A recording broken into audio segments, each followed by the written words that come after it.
Magandang araw po, bayan ng Taguig. Tayo po ay nagpapatuloy sa ating programa, ang Source of Strength. Isang programa na dinisenyo ng ating lokal na pamahalaan upang tayong mga Taguigenyo ay meron tayong pwedeng panoorin. Patungkol sa mga salita ng ating Panginoon na pwede po nating panghawakan. At sa oras ng pagsubok, meron po tayong pwedeng paghugutan. Kababayan ko, kamusta na po tayo ngayon? Nasa saan na po ba tayo ngayon? Sa pagsubok na ito na ating dinadaanan, hindi lamang po tayo, kundi ang buong sandaigdigan. Dumaranas na matinding pagsubok.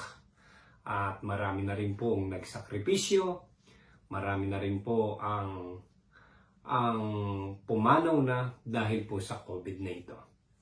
Ngunit salamat sa Panginoon, mayroon tayong leader dito po sa Taguig, ang ating buting Mayor Lino Cayetano na hindi nagsasawa, hindi napapagod, na gumawa kung ano ang nararapat sa ikabubuti ng ating mga kababayan.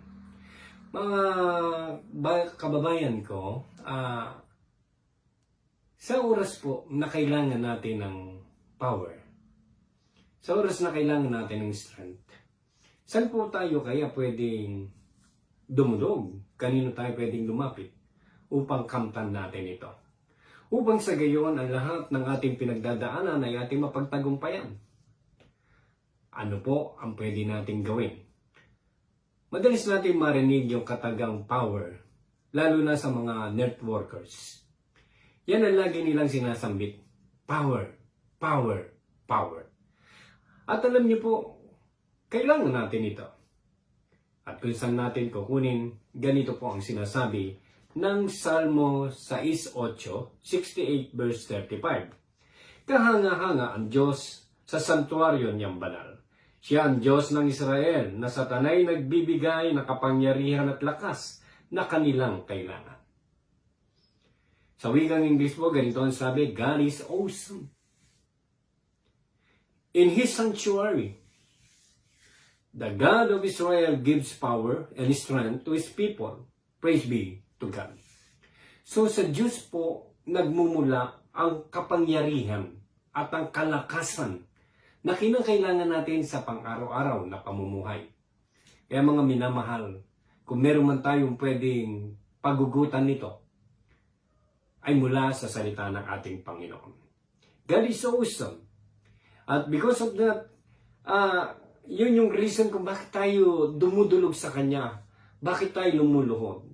O means deep reverence. A feeling of reverential respect mixed with fear. The reason God is omnipresent, omnipotent, omniscient. His sacrificial Savior. We are kingdom recipient through Christ. Is our Creator, our Sustainer. At dahil po rito, tayo'y nakakapagpasalamat sa Kanya.